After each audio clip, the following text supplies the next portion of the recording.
Hello everyone, we're thrilled to be joined today by two researchers, Edward McCain and Professor Axel Bruns, who have been investigating digital preservation from two different perspectives, digital news and social media, and there are many interesting intersections. Edward McCain is the Digital Curator of Journalism at Missouri School of Journalism. As the Digital Curator of Journalism, Edward leads the Journalism Digital News Archive, a strategic change agenda addressing issues surrounding access and preservation of born digital news collections.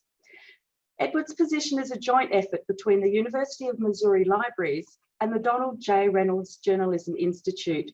He works with faculty and staff at the Missouri School of Journalism and the journalism industry, building a framework of linked programs and functions designed to support and enhance digital news archives. Professor Axel Bruns is from the Faculty of Creative Industries, Education and Social Justice, the School of Communication at Queensland University of Technology. Axel is an Australian Research Council Laureate Fellow and Professor in the Digital Media Research Centre at the Queensland University of Technology in Australia. As Chief Investigator in the ARC Centre of Excellence for Automated Decision Making in Society. His books include Are Filter Bubbles Real? And Gate Watching and News Curation, Journalism, Social Media, and the Public Sphere. His current work focuses on the study of user participation in social media spaces and its implication for our understanding of the contemporary public sphere, drawing especially on innovative new methods for analysing big social data. He served as President of the Association of Internet Researchers from 2017 to 19. Welcome, Edward and Axel. So shortly, Edward and Axel will share their insights and research in their presentations, and then we'll come back together for a conversation about capturing digital news and social media, the immediacy of citizen journalism, the vulnerability of born digital content, and the challenges of preserving this content for now and for the future. Thank you, Monica, for inviting me. It's good to be here with Axel. And I will say good day to you all. I'm not sure if you actually say that down there, but it's great to be here. I appreciate being able to present to ALIA today. I want to just briefly cover a sort of condensed version of a report that we released just earlier this year in April of 2021 called Endangered but Not Too Late: The State of Born Digital News Preservation. And I'll start with a story from our paper. It's a sort of a regional paper, but it covers our town in the middle of Missouri and the surrounding areas called the Columbia Missourian. And it has been, the paper has been published since 1908, and so it has quite a tradition, and it is it is created by the students in the Missouri School of Journalism and edited by the faculty. But in 2002, our content management system crashed, and subsequently we lost 16 years of our local history. The software was obsolete, the backups were insufficient, we actually had an IT person who knew what was going on. They were killed in a car accident. And so this was a catastrophe. And the dean of the School of Journalism got together with the director of libraries at the University of Missouri. And they decided to commission a report. And the report Vicky McCarter wrote in 2006 recommended establishing a position to look after digital content from news, from the Missourian and the other news organizations at Missouri. But it also brought up a bigger issue of digital preservation of news in general. And eventually that position, the idea for that position that turned into reality, I was hired in 2013 as Digital Curator of Journalism with that intent to preserve born digital news. I can get to the, I can synopsize the report, what's the problem? Well, it's technology, but it's even more, it's how we use technology that creates the problem. And just a few items to cover: disk drives, where things are stored. Those are actually physical devices, so they do break. Databases can be corrupted, they can fail. Backups, as we know, can be messed up and not be sufficient to get us back to where we need to be. Link rot is a huge problem. And over time, metadata, if we even have the metadata, it can often be lost during system migrations, other events. So Vicki McCarter had a saying that I thought was really apropos. She said, digital preservation is like life support, trying to explain this, that you can never stop it. You always have to be vigilant. It's a constant and ongoing process. So we might ask the question, why is it important to preserve news? Well, internally, the organizations need it to survive, and that's how they fact check and so on. But externally, if we look at it, it's an essential element for democracy, for informed democracy.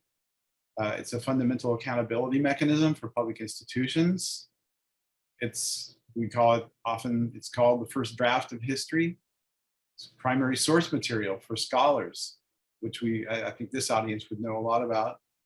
And it is also useful in many ways for commercial enterprises. So it's a bit different. In the analog days, as we know, and we still have analog things that we preserve. You preserve papers, but you can subscribe to a newspaper, for instance, and you can keep a copy and preserve it, and it would be accessible for 50, 100 years, maybe more. Print editions were clear, discrete. You knew when you had it all. The atomic level at that point was basically the page or the edition. So you say, okay, I got it all. You knew when you had it. And the timeline for loss was in decades or centuries. So, in terms of books, sometimes those could last for hundreds of years, allowing for benign neglect, which I'm not advocating that process, but often that's what happened. And so you could let things sort of slide for a while. Digital is very different. Well, among the ways that digital is different is when you subscribe now, you have a license to access the content, but you don't own it. You can't really keep it. You can look at it. News cycle is 24/7, so there are no distinct editions as there were in the past. So sometimes it's hard to know when a story is finished. News is delivered through multiple channels, including social media, which we're going to talk about. Axel will talk about, including Facebook and Twitter and a variety of others, which causes an incredible amount of difficulty. The atomic level for news is the news element now. It's more granular even than the article. So all these linkages between stories and the objects in the stories are really critical. In the case of e-editions, which you can get like a PDF-like or similar file to view as a sort of simulated print page, that's all it's getting is the print version. And often there's a lot more content available online than what you would see on the printed page. And memory institutions at this point often lack the tech or resources to capture digital news because things are moving so quickly and it's expensive. So just a little bit about our research team's approach. We viewed the news organizations as primary designated community for preservation, for the long-term access. Our research was intended to help them, not shake our fingers. We had to be a little careful sometimes. The bottom line for news preservation is that we maintain that opportunity to preserve for the long term. Right now, I think what we're shooting for is to make sure that things don't disappear immediately. So it might be interesting, I think, for this audience to know that we were looking at different ways to compare or sort of assess the quality of news preservation. And we decided on the SPOT model for risk assessment. It's one of the ways we would do that.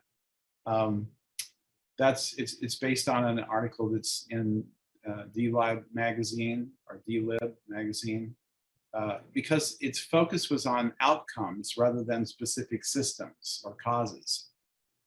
So the properties for SPOT, just very briefly: availability, identity, persistence, renderability, I misspelled that, understandability, and authenticity. Those are the 6 key properties, and they sort of build upon one another. In order to evaluate them, we created a scoring guide from 0 to 4, and we looked at each of these properties for each of the news organizations that we interviewed and we gathered information about. So we say, are they doing nothing at all? Or are they fully addressing it? Or are they somewhere, of course, usually somewhere in between, although there are a few 4s here and there and a few 0s there and there. Our findings, we broke down into 4 main areas that we thought made sense. Content, so something like the idea that public media was doing a better job of preserving content than the private enterprises in general. Technology, preservation systems have largely fallen under the way because of financial problems, but practices, the use of the content management systems, the web CMSs, reduce the quality of content often, especially for video and for still images. And in terms of the mission, there are few, if any, preservation policies, especially in the private sector. The public sector tends to do better, and there's a large connection between that first one, content, the public media doing better, and this mission statement at the end there. Our recommendations, we came up with, had 15 findings, 14 recommendations, and we broke the recommendations into 3 main groups. Immediate actions, so things like creating a preservation policy. Tell someone you're it. You have to be responsible for preservation in the newsroom. And another one that's more industry related is this establishing a plan for unpublishing, because more and more news organizations are being called upon at times, and sometimes they decide to take down stories, which they can do electronically, which in previous, in print, you wouldn't be able to do. Medium-term actions, things that will take a bit longer and might take some money. We need to work on metadata, of course, this audience will understand that. Clarifying ownership, running a self-assessment, and most importantly, get a digital asset management system and add that to your tech stack. That's critical, we think. And the last one would be industry-wide, these sort of long-term steps that involve policy changes and institutional partnerships, collaboration among, there's no reason why news organizations can't collaborate on this issue. Advocate for preservation technology with the vendors, the technology vendors can do a lot, and build institutional partnerships, build partnerships between news organizations and libraries, archives, and other memory institutions. I think it's a natural combination. Last, I will just tell you, you can download the full report at either of these addresses, rjionline.org/preserve-news, and there's the handle 10355/8931 if you prefer that. And that sums up, in brief, the report. All right, thank you very much. It's a pleasure to speak to you today and to present some of the work that we've been doing, but also that others have been doing on preserving social media content. I'd like to begin by acknowledging the traditional owners of the lands upon which I live and work, the Turrbal and Yagra people here in Brisbane, to acknowledge their elders past, present, and emerging, and to recognize that these unceded lands have always been places of teaching and learning. Now, let me get started by actually taking a slightly longer trip through memory lane, going back 25, 30 years to when the archiving of online content, of web content really started. Of course, almost as soon as the web itself emerged as a major platform, as a major medium for publication, we started to see efforts to archive web content because it was clearly being seen as an important resource for future historians, an important resource for preserving history. So we saw initiatives like the Internet Archive, which of course is still going and is still doing excellent work, trying to archive as much web content as possible, get started.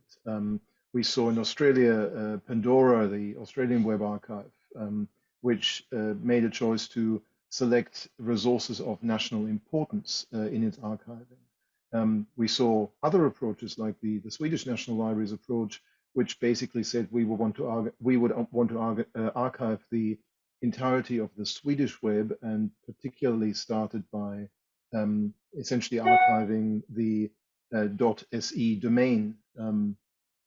So these were all different approaches to archiving the web, archiving web content. And this was very much possible at the time because web pages were largely static and, of course, could be captured essentially by these initiatives. In fact, there was even an international consortium, the IIPC, the International Internet Preservation Consortium, that was set up to coordinate some of these efforts across national libraries, the Internet Archive, and other groups. And that's still going as well, of course. So these were really valuable initiatives to archive general web content as it was being displayed online. And largely, they benefited from the fact that the web, particularly in the early days, consisted essentially of static HTML pages that could be archived, that had an authoritative version at the time.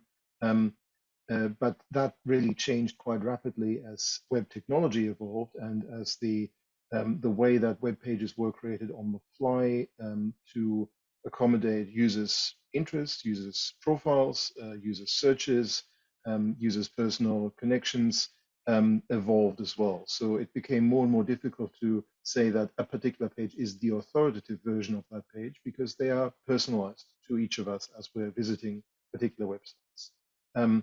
Now, for social media, then this came to a head fairly quickly. Of course, the other problem with social media is also that these are all commercial entities that have a limited shelf life in some cases. Here is an example of a community-driven effort to archive geocities.org, which was one of the earliest social media platforms.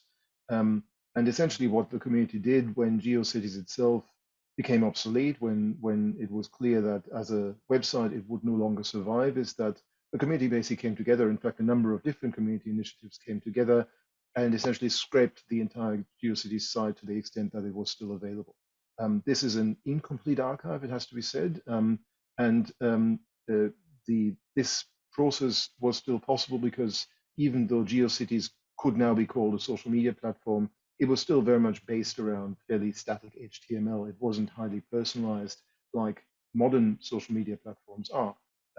But even there, we're seeing the start of the problem emerge that archives like this simply cannot capture the entirety of a social media platform anymore.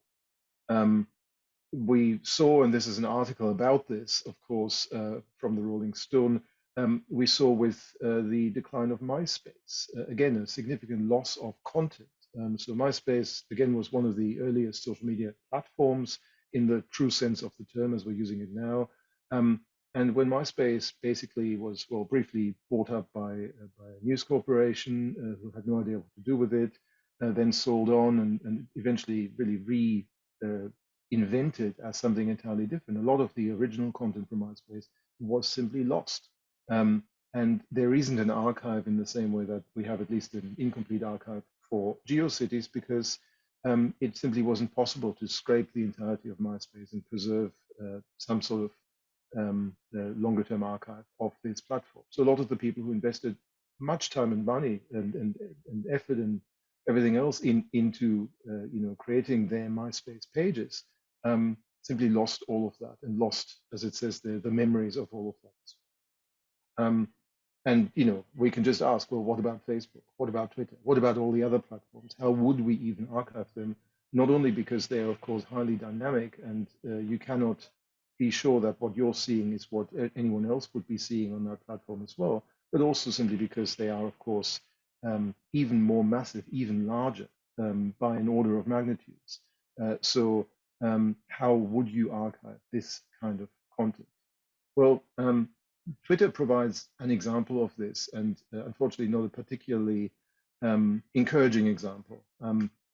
When really Twitter had first established itself as a major platform, Twitter started, of course, in 2006. By 2010, Twitter itself said, well, we're going to gift our entire archive to the US Library of Congress.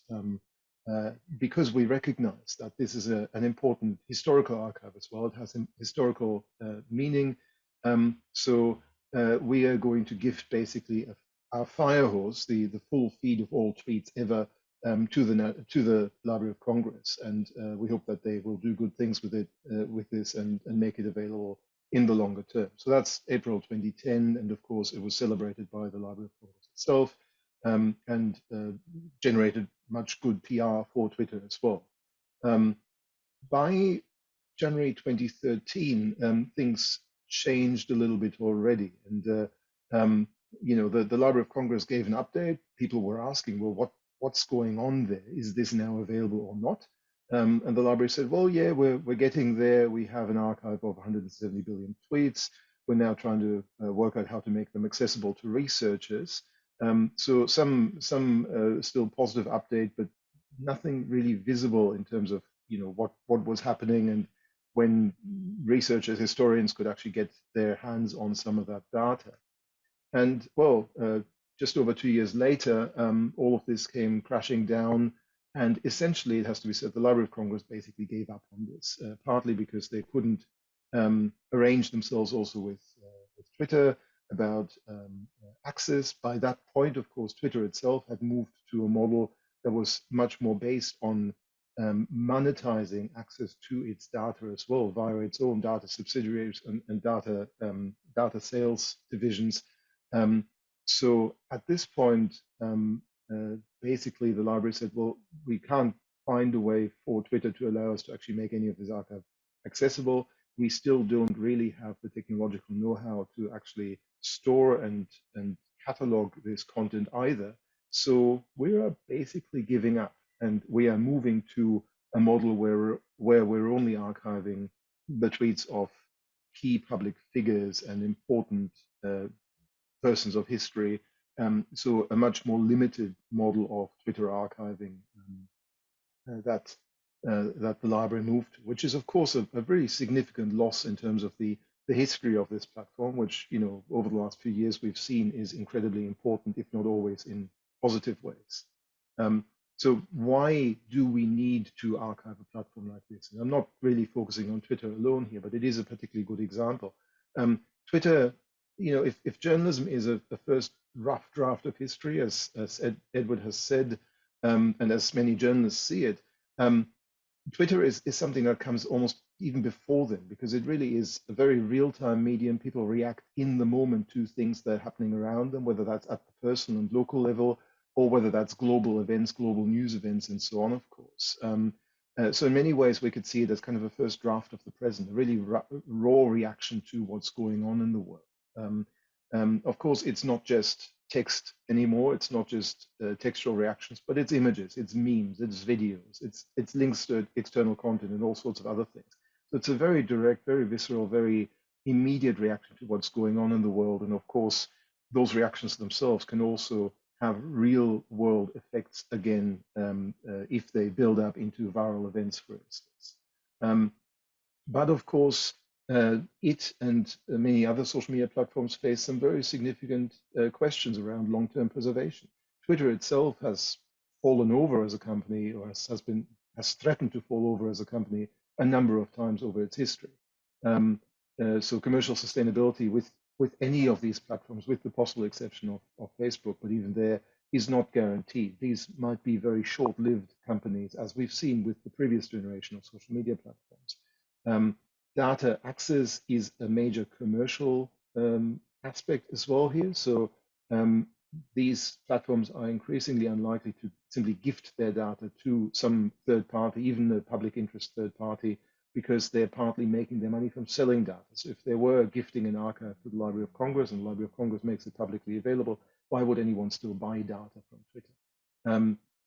Of course, there's also questions about completeness and questions about how to deal with deletions and takedowns. Of course, we do see plenty of deletions by account owners themselves, but also takedowns because they are spreading problematic information, mis and disinformation, and so on.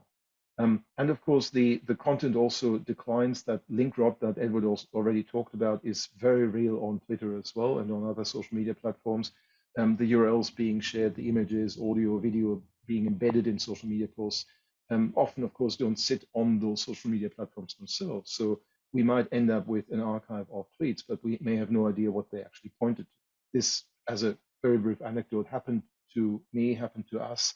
We were studying the US election in 2012, the election between Barack Obama and Mitt Romney. And Mitt Romney chose to share all of his links with a vanity URL shortener called mi.tt. So any links that he shared were mi.tt/some short URL. And of course, that URL shortener was switched off as soon as he lost the election. So we now have no idea what he linked to in his tweets because we can no longer resolve those URLs to what they actually pointed. And so that's the real loss of data that happens here. So all in all, if this is an important platform, and other social media platforms as much are important platforms, of course, that tell us something about life in the world in this moment, about current events, about political and other matters at this point in time, then we must get very serious about preserving this kind of content because it is a very significant historical resource.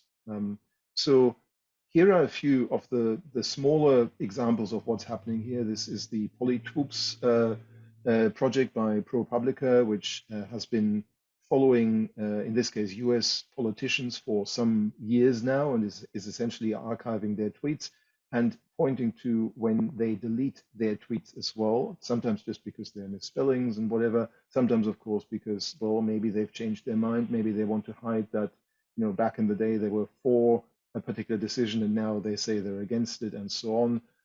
So this is, again, a very useful resource to keep politicians accountable as well for their statements. This is the Australian version, Polytropes for Australia, that does something very similar. And you know, here we're seeing, of course, the Trump Twitter archive. Again, one of those historical resources that simply would have been lost when the Donald Trump account, of course, on Twitter was deleted, was suspended after the Capitol insurrection. So, you know, here we see a really significant archive of obvious historical significance that is no longer available from Twitter itself. So we cannot simply let this disappear, of course, because it would be very difficult, I think, to understand the last 4 years without having access to Donald Trump's tweets, quite frankly. And in fact, Twitter says even the US National Archives can't resurrect these tweets, which to me is very problematic because this means that a commercial entity, a commercial platform like Twitter is now saying that, you know, a major national institution cannot even make these tweets available after the account has been deleted. I think that's deeply problematic, of course. In Australia, we had a project that was trying to focus on the Australian Twitter sphere, the TRISMA project, Tracking Infrastructure for Social Media in Australia, which was funded by an ARC LEAF project. What we did here was to try and identify as many Australian Twitter accounts as possible. We did this in a way that actually is no longer possible because of technology changes on the Twitter side, but we essentially crawled through the entire Twitter user ID number space. User IDs were at that point still consecutive, so we started with 0 and worked our way up to, I think, the number 5 billion. Within that, we found 1.4 billion actual accounts existing at these IDs. And then we filtered these for any signs that these users were Australian or based in Australia, based on what they said about their location, their time zones, and so on. That in total identified just under 4 million Australian accounts by February 2016. And we then identified their followers and followees as well to try and map the Australian Twitter sphere. We also selected the most active accounts and continued to gather their tweets, and we're still continuing to gather their tweets to generate essentially an Australian Twitter archive. And that captures nearly 1 million new tweets per day essentially. So what this is trying to do is essentially to create an Australian Twitter archive, something that is not available in any meaningful way from Twitter itself. And this, just as an idea, this is what the structure of the follower network in the Australian Twitter sphere looks like. As we went through and tried to identify, well, what are these clusters in the network? These are the sorts of topics that emerge. So there is topical clustering going on in this network, and we're seeing there quite a broad range of interests and topics being represented in this Australian context. What do we need to do here? What is urgently necessary, I guess? At the moment, the platforms simply are their own archives. But of course, again, the platforms are not necessarily sustainable. There's no guarantee that they will do a good job archiving their own content, and certainly not that they will do a good job archiving their content beyond their own commercial lives. So there is a very significant problem, and there's a significant danger that we'll lose all of this information. Of course, it's very difficult to actually archive content from these platforms without their support. It's maybe and just about possible with projects like our Trisma project, but only with a lot of difficulty, and really only by certainly stretching and straining against the rules that the platforms themselves are setting for their users. It wouldn't be possible to do this, for instance, for Facebook or any of the other major platforms. So a full archive beyond what we've done for Australia would certainly require direct collaboration with Twitter, direct access to the full Twitter firehose, so all of the tweets at any time. That could be bought possibly if you have a lot of money, but it would be very difficult to do. And of course, the archiving itself would also be very, very difficult to do. And again, that's not even enough. We need to also archive all of the other content around these tweets in this case, the content of the URLs being shared, the images, the audio, the video, and all of this as well, to really have a full and comprehensive archive of what happens on these platforms. Background information on the accounts, the follower structure of the networks, and all of these other things. Possibly even archiving the current interface design and affordances, because they, of course, also affect what users actually see. It's one thing, for instance, to archive all of the content from Facebook, but we know that the Facebook algorithm itself, of course, shapes what people see in their newsfeed. So having all the content doesn't mean that we have an accurate representation of what an ordinary user would actually see in their newsfeed as they're going about their daily business on Facebook. So these are some of the real challenges in this space. And of course, again, content is constantly disappearing. People are deleting their accounts. There are takedowns, there are suspensions. So all of this is incredibly urgent and probably increasingly urgent, particularly also as the platforms are getting more active at takedowns, particularly for problematic content. So that's all I'd like to say for the moment. Thank you, Edward and Axel, for your really fascinating presentations. There was just so many intersections, as I said before, and you really highlighted the challenges of digital news and social media, and particularly in those sort of shared characteristics of being volatile and voluminous and vulnerable all at the same time, all of those aspects there. So I was wondering if we could talk through a series of those challenges there that you both referred to. And let's start with capturing content. And I think you both expressed the conundrum, in a sense, of what should be collected and what should be preserved. And Axel, you talked about the Trisma project that made decisions about what to collect and preserve and analyse. But how should we decide? If we have to decide, how should we decide? And I guess this relates to that concept of what is the benefits of digital news and social media for the long term. So how do we decide? Is it regional? Is it by country? I guess, I mean, as I said, there are a few models that go back really to the early days of internet content preservation overall. There is that kind of regional and national approach that the Swedish National Library took, that we've taken with our Trisma project as well. So this is really about saying, well, we are focusing on a particular area, and hopefully other people will be doing the same for their areas.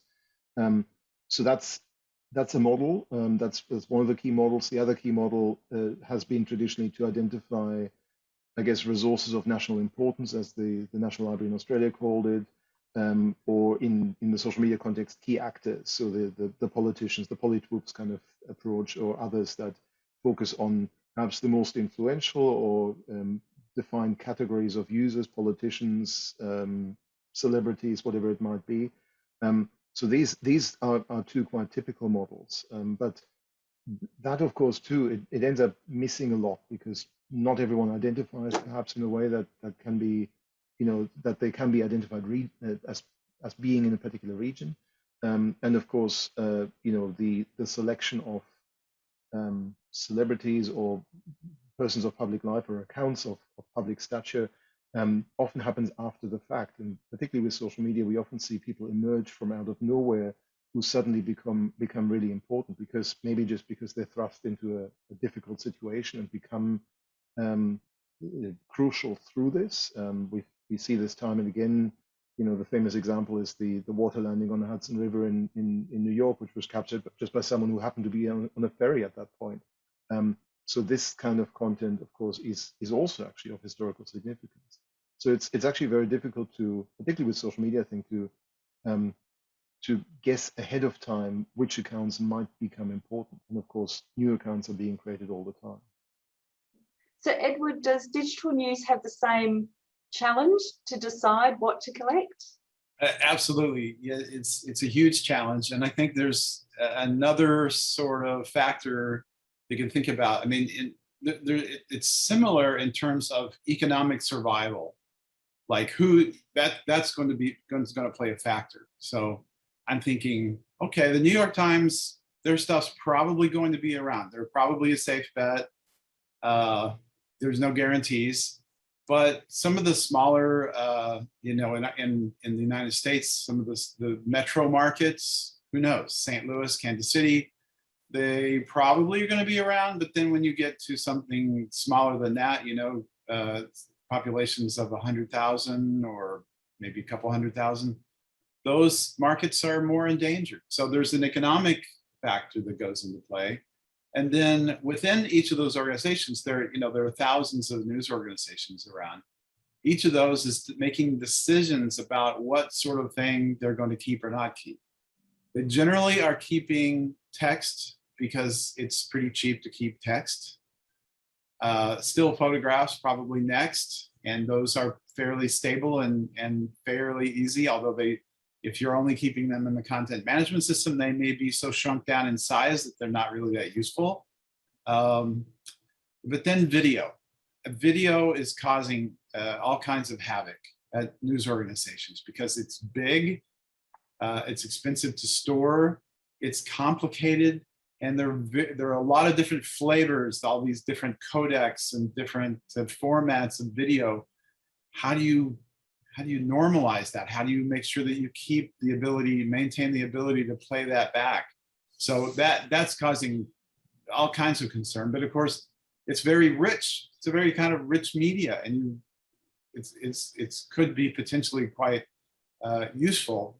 And you want to have video of events. If you've captured it, you don't want to lose it.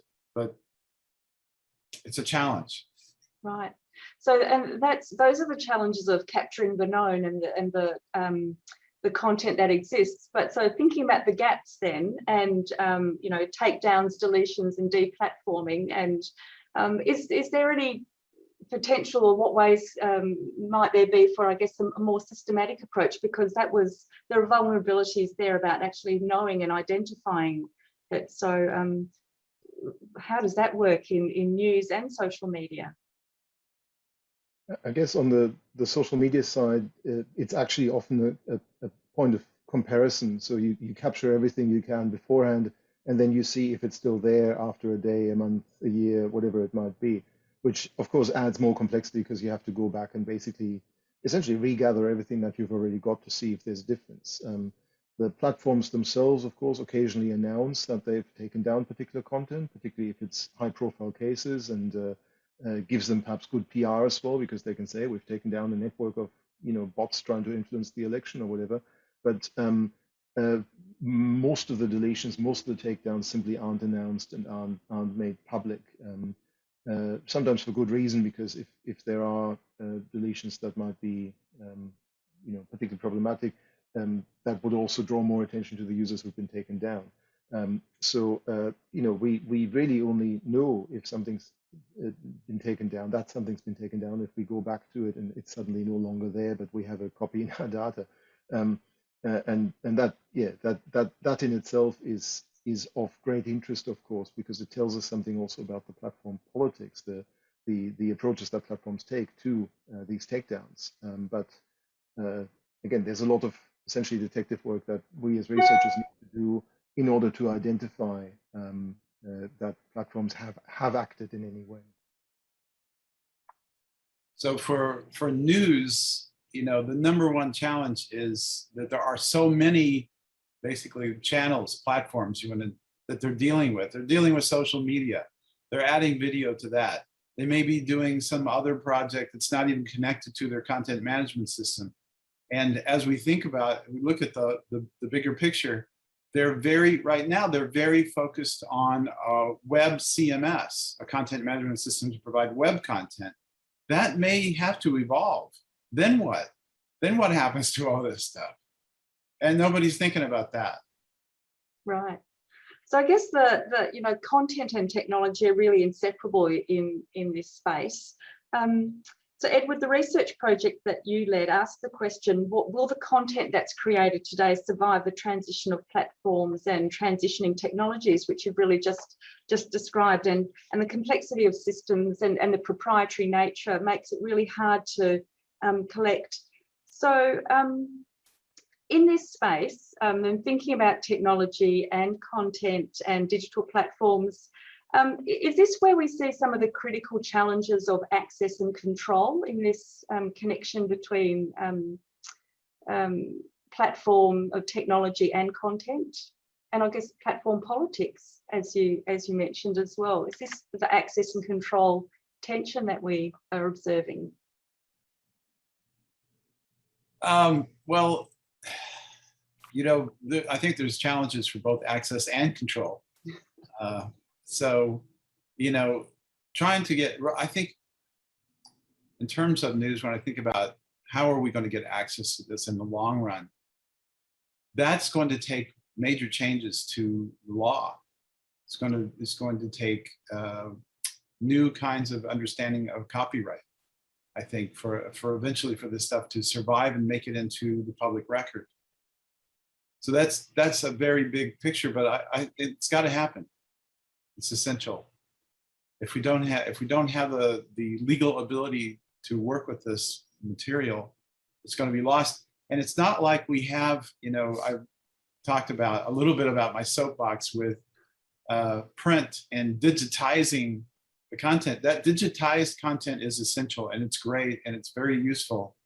But the born digital work is going to be gone. It's not going to be here in 100 years. I just guarantee that. We don't have that sort of time frame.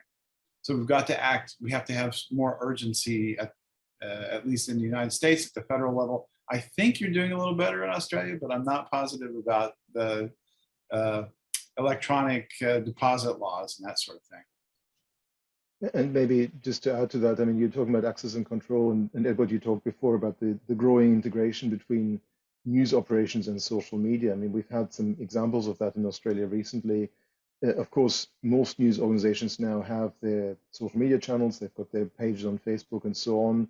Our ABC, our public broadcaster, of course, is doing some really interesting experiments with delivering news via Facebook Messenger as well. So if more and more these news organizations kind of live on social media as well and actually publish through social media, and with new developments like Facebook news showcases and so on coming along, perhaps these platforms become actually the place where news is published as well, rather than just where links to news off-site are being published. then archiving and capturing all of that becomes even more difficult. And of course, it gives the platforms themselves even more power over this content, over how that's displayed, who has access to it, and so on. And of course, we're talking here towards the end of 2021, but at the start of the year, we saw very directly where that leads in Australia, where Facebook simply removed all Australian and international news content from Australian Facebook.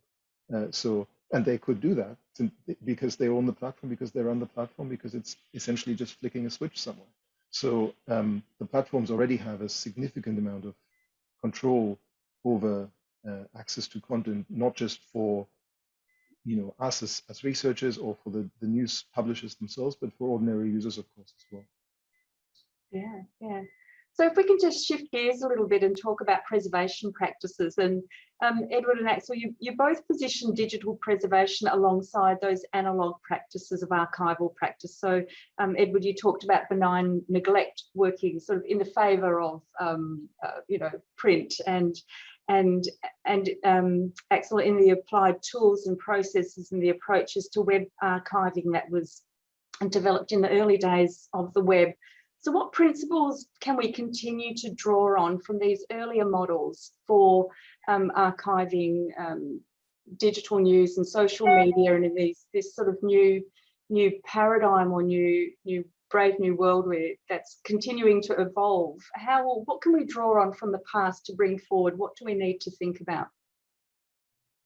I think our policies, the idea of looking at what's been valuable in the past and trying to bring that into our knowledge base about projecting what we're going to need in the future, that could be helpful.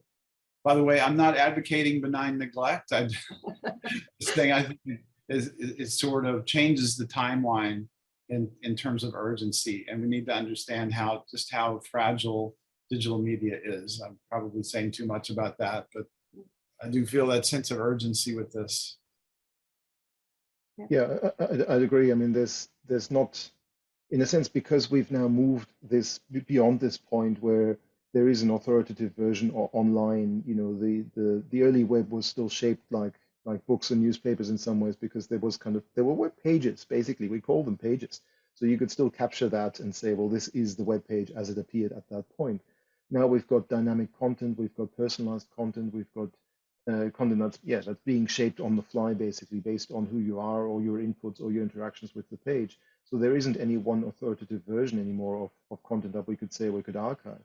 And even more so, while we still maybe could find a way, working with the platforms as well, to capture all the underlying content that's available on the platform, we really then also need to understand the algorithmic and other choices that lead to whatever is being served to the user, to really capture what an authentic user experience would have been at the time.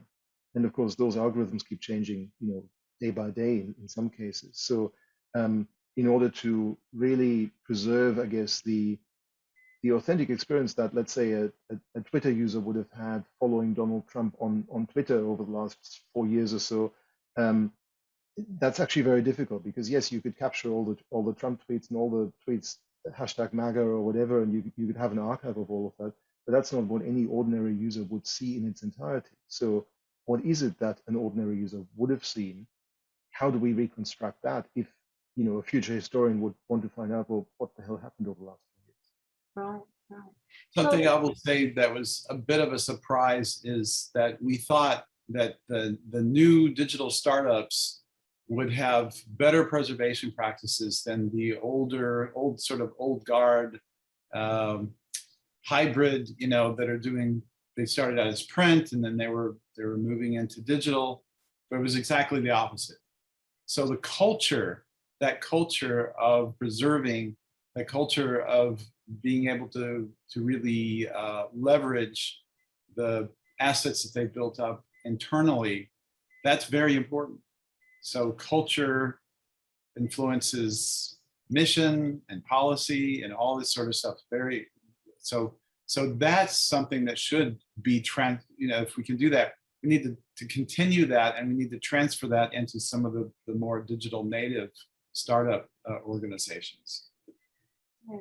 Which I guess brings me to that. So we've been talking about the ability internally for platforms to do their own archiving and to bring that mindset and culture and policy and processes and have their own sense of, I guess, that continuity. What's the role of memory institutions in this space? I think And ideally, Axel, yeah. sorry, yes, I think ideally to engage much more than they have. But some of those memory institutions, I'm sorry to say, don't necessarily have the knowledge, particularly at the cutting edge of technology. We've seen this, I think, unfortunately, very clearly with the Library of Congress. I think they walked into this Twitter archive deal very hopeful, but without really any understanding of what it would take to archive this, to store it, to catalog it, to make it available. Actually, probably both on the technological side itself, but possibly also on the legal side, and you know, with all the other implications around this. So they rightfully accepted that gift from Twitter, but then really didn't know what to do with it. And I mean, there are, at the time, there were some discussions about perhaps the then Librarian of Congress not being particularly technologically adept. Now, it doesn't always come back to the person at the top, but it does mean having a team that actually is able to deal with all of these things as well. So there is a need, I think, for archival institutions to really build up their skill set in these areas. That's difficult with very limited funding in most cases.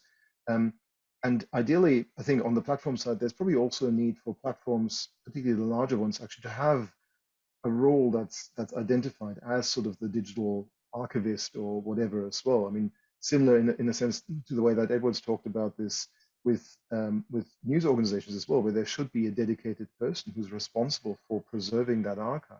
That, I think, is necessary in these social media platforms as well. But again, if they have that, you know, that venture capitalist ethos of, you know, move fast and break things and don't look back, then that's of course not going to happen. So there's a mindset change. I totally agree that there's a mindset change that needs to happen.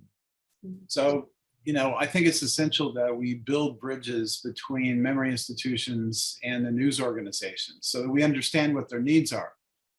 In one case, there's a large metro daily news organization that we talked to, and they had a position open for quite some time for an archivist for that organization.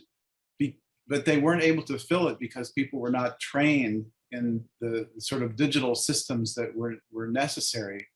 And they weren't using anything that was rocket science. I think these are things that people can be trained at, but we need to do a good job of understanding what our graduates, what sort of skills are going to be marketable.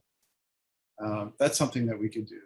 And I mean, but keep those lines open. I think is, you know, one of the big success stories that I can talk about is the Rocky Mountain News. When the Rocky Mountain News closed its doors, although it was unfortunate, they had already established a relationship with the Denver Public Library. Denver Public Library, then they negotiated with the Scripps organization. They got full copyright and they got all the content. They were able to use that, and now that's open to the public. That's a tremendous success. And if you're looking for the documentation, we have the legal agreements on the RJI website, because I got those too. It's public record. That's fantastic. What a fantastic example of what can happen at a local level. And maybe that's where the actual action can happen, acting locally, and building up that expertise in that way, not waiting for the big players to take care of this, because that might not happen. So I guess to finish off, we've talked a bit about mission here as well, that mission of memory institutions, and we've really traversed a lot of ground here in terms of social media and digital news. So my final question to you both is about why should we preserve digital news and social media? Who are we? You know, how are we to know what to do in our culture if we don't learn from the past? And I know I'm not fully confident that human beings are going to do that well, but I think it's better than the alternative. I think libraries and memory institutions there's a reason for our existence. There's a reason that librarians and archivists are still around and useful. They're useful part of society. You know, I want people in 2050 or 2070 to be able to look back at 2020 and have a fairly reliable record of what transpired. What were the conversations about? Maybe one of those conversations will be about, you know, how do we archive all this new digital stuff? Yeah, I think every historical period probably has particular media that are of exceptional importance. I don't think you could understand the history of the first part of the 20th century without understanding radio, for instance. You know, the importance of radio speeches, of radio-borne propaganda particularly. I don't think you could understand the second half of the 20th century without understanding the history of TV, you know, from whatever the Kennedy-Nixon debates in the US to the moon landing and everything else, to MTV even, you know, as a cultural icon as well.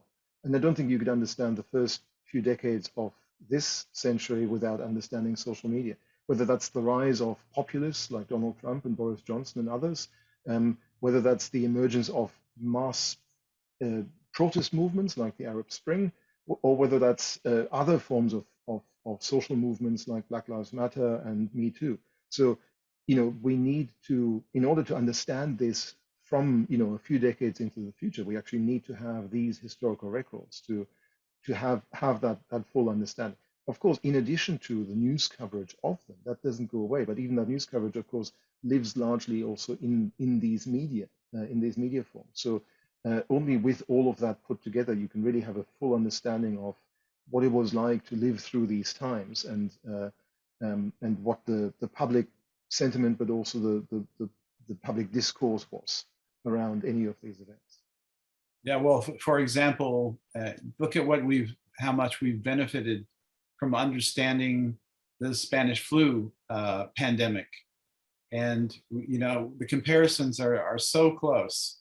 The problems with masking, the problems with people, you know, providing misinformation, all these kinds of things are parallel, and you know, hopefully we can look back and say, look, we didn't do it right that time. Let's do a better job this time. Thank you so much for your comments. It's really heartening to know that there is a great need, obviously, and I think we've got our profession has a great role to play in this space as well, and I look forward to our evolving profession to help prepare humanity for the future, essentially. So Edward and Axel, thank you for being part of this keynote conversation. It's been a real pleasure learning about your research. I've thoroughly enjoyed this opportunity to share this global connection, and you've both been very generous and very enthusiastic with your time and contribution. And on behalf of everyone watching and listening, thank you for being part of ALIA's in-depth series webinar on digital preservation. Thank you so much and stay safe. Take care. Thank you. Thank you.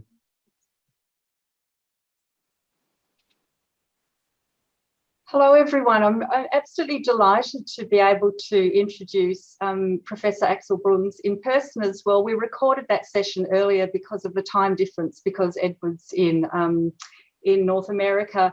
Axel, welcome live. We've had a couple of questions that we might get to just before we end this session. And there have been a couple of questions about the success or the impact of social media archiving in other countries, such as China, Korea, Japan. And do you have any comments on or knowledge about how that has, or, you know, that sort of global archiving success? Look, to be honest, not in any great detail. There are, of course, a number of different activities around, a number of different attempts to archive social media. In the context of China in particular, maybe to focus on this, of course, we also have the fact that there are simply very different social media platforms that are popular there, Weibo and WeChat particularly. And of course, they are often very directly connected to the government there as well. Weibo, for a number of reasons, partly political, does not provide much direct data access. So archiving from the outside is actually very difficult. Of course, the sheer volume of content is also much greater because of simply the population size of China and Chinese, the Chinese diaspora as well. There was an interesting Hong Kong University project called Weibo Scope, which essentially identified a few million Weibo users and archived their posts, which is a little bit similar to what we did with Trisma here in Australia as well. But it's, to really scale that up, you would need to follow several hundreds of millions of Weibo accounts and gather their posts. And that would be very, very difficult to do, even under the best of circumstances. That is even more complicated, I think, than archiving some of the other platforms that I talked about in my part of the conversation.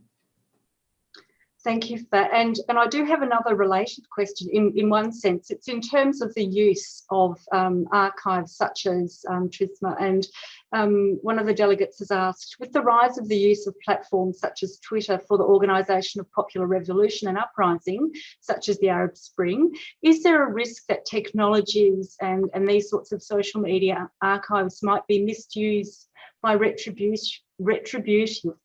authorities? Yes, look, absolutely. Yes, there is a real concern about this, and also more broadly about other social media data gathering and analysis tools, of course. So yes, anything that gathers data on particular topics, keywords, hashtags, whatever from social media can, of course, be used by state authorities as well to monitor activists and others who are engaged in these conversations. And most likely is. This is a significant concern. There's no easy answer, to be honest. I would probably say a couple of things in response. One is that, of course, some of the more repressive regimes have their own internal social media data gathering units, and whatever we as academics do is quite likely only a very small part of the arsenal that they already have. So we, if anything, I think are lagging behind in our capabilities, the sort of data gathering and analysis capabilities that they have. So I'm not sure we could teach, let's say, the Russian Internet Research Agency, which is the famous Russian troll farm, anything about gathering data from social media. They're likely well ahead of us, partly also because, of course, they haven't got any ethics. So they're much more open and free to do whatever they want with the data. And that's not something I'm asking for, certainly, but clearly they will be more advanced. I think the other side of this is also by researching the tools and approaches to gathering social media data and documenting them. Hopefully, we are also at a position to inform the activists about what the repercussions are, and anyone else who's using social media, but what the repercussions are of being on social media. So it's the work that we certainly do is also about highlighting, the use of social media data by a really broad range of organizations, both state and other. So being able to document this, to share the source code for some of the gathering tools as well, I think also helps those who really have a need to protect themselves from being so captured to do so and to be careful about where their data travels. As always, there's a data governance element to this, so in that regard as well. Axel, we're just out of time at the moment, so I don't think we'll get to all the other questions that we've received, but perhaps we could answer them, send them through, and get you to answer them via Twitter. Absolutely, yeah. Get in touch, please. So thank you again, Axel, for joining us live as well as via the recording. Really grateful for your contribution, and thank you for being part of our webinar today. Thanks for having me.